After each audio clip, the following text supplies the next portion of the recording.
But it really is pretty special. You know, Dad, Uncle Bob, you still with us?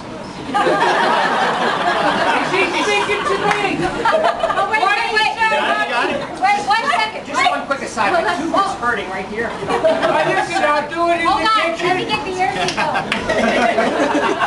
What are you doing? Put the earplugs Put the in. ear thing in? Is somebody talking to me? Now. Oh my gosh! No, but I want to thank you and Dad and Mom and Aunt Marilyn for doing this year in, year out. I don't think that Dad has complained. I haven't heard him complain. In all honesty, he can complain, but he's not really cheap. He really is not. He's always stepped up to the plate.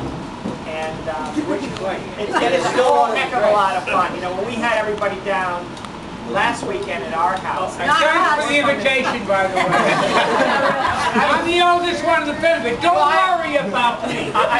We had that just wrong. You know how it hurts. We're not worried about you. It's the West Side. But it is so much fun, and I've kind of figured out most of the Fitzpatrick, you know, what I would call nieces and nephews as well. But it really is very nice of Mom and Dad, Aunt Marilyn, Uncle Bob, in these difficult times, to pick yourself up by the bootstraps. And I know what you've got. You can't afford it.